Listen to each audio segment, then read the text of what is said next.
दिल्ली के इसी सफदरजंग हॉस्पिटल में 17 दिसंबर से जिंदगी के लिए जूझ रही है बस गैंगरेप की पीड़ित छात्रा। 5 बड़े डॉक्टरों की कमेटी की देखरेख में डॉक्टर जी जान से उसे बचाने में जुटे हुए हैं। फिलहाल डॉक्टरों की सबसे बड़ी चिंता पीड़ित के शरीर में हो रहे इन्फेक्शन को लेकर है।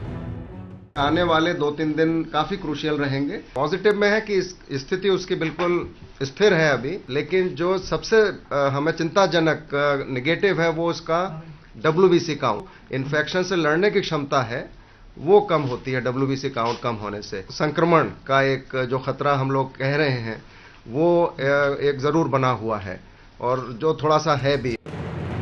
16 दिसंबर की रात जब पीड़ित छात्रा को सफदरजंग हॉस्पिटल लाया गया था, डॉक्टरों ने तब इमरजेंसी में उसका ऑपरेशन किया था। दरअसल पीड़ित लड़की की छोटी आंत में इतनी गंभीर चोट आई थी कि उसे ऑपरेशन कर निकालना पड़ा है। She is off the ventilator at the moment. She is no more on ventilator. She is breathing spontaneously on her own. छोटी आंत यानी शरीर के अंदर का वो हिस्सा जहां भोजन पचता है। छोटी आंत में ही शरीर के पाचक तत्व भोजन में मिलते हैं और भोजन के पोषक तत्व छोटी आंत की दीवारों के जरिए खून में मिल जाते हैं, जिनसे हमें ताकत मिलती है। छोटी आंत की लंबाई करीब 22 फीट होती है। छोटी आंत के नहीं रहने पर खाना नहीं पचेगा, मरीज डायरिया का शिकार होता रहेगा और उसके शरीर में नमक और पानी की कमी बनी रहेगी। फिर कैसे रहेगा मरीज? जिसकी छोटी आंत निकालनी पड़ती है उसके शरीर में खाना नहीं बल्कि खास तरह के पोषक तत्व तरल रूप में पहुंचाए जाते हैं, जिन्हें टोटल पेरेंटल न्यूट्रिशन यानी TPN कहा जाता है। इसके लिए शरीर में अलग से पाइप लगाना पड़ता है। इसमें कॉम्प्लिकेशंस के बहुत चांसेस होते हैं। इसमें मैकेनिकल, सेप्टिक, मेटाबॉलिक कॉम्प्लिकेशंस हो सकते हैं।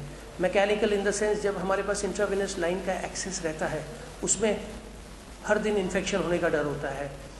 नंबर 2, वही इन्फेक्शन, वो जो लाइन अंदर जो कैनुला डला होता है उसी से कई बार उसमें ब्लड क्लॉट हो जाता है, उससे एम्बोलिज्म के चांसेस बढ़ जाते हैं। दूसरा, मेटाबॉलिक कॉम्प्लिकेशंस आती हैं जैसे फैटी लीवर। सबसे बड़ा इसका प्रॉब्लम होता है लॉन्ग टर्म पेरेंटल न्यूट्रिशन का लिवर पे असर पड़ना in the form of gall stone.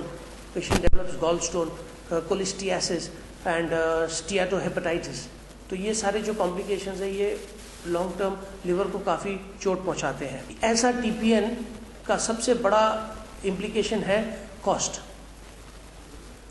एक अब्रॉड में टोटल पेरेंटल न्यूट्रिशन पर एनम अगर किसी को दिया जाता है तो it is around 1 lakh to 1.5 lakh dollars a year इसका खर्चा।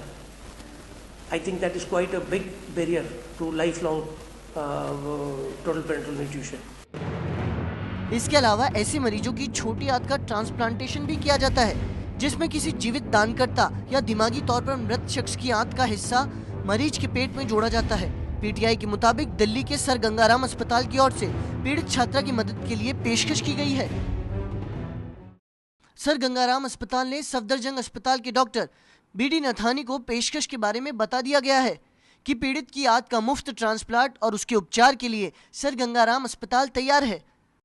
सर गंगाराम अस्पताल का दावा है कि देश में पहली बार आंत का सफल ट्रांसप्लांट इसी अस्पताल में किया गया है। हालांकि PTI के मुताबिक दिल्ली की मुख्यमंत्री शीला दीक्षित ने भी कहा है कि अगर पीड़ित को इलाज के लिए बाहर भी भेजना पड़ा तो दिल्ली सरकार उसकी पूरी मदद करेगी। जिस तरह पीड़ित छात्रा के साथ अत्याचार हुआ है उसे मुझे बड़ा धक्का लगा है। ये भयावह है। हम उसे इलाज के लिए दुनिया के किसी भी कोने में ले जाने को तैयार हैं। उसकी हालत बहुत चिंताजनक है। मेरे दिल्ली की मुख्यमंत्री रहते हुए यह अब तक की सबसे बड़ी दर्दनाक घटना है। हम उस बहादुर लड़की के नुकसान की भरपाई नहीं कर सकते, लेकिन उसकी ज़िंदगी बचाने के लिए हर संभव काम करेंगे।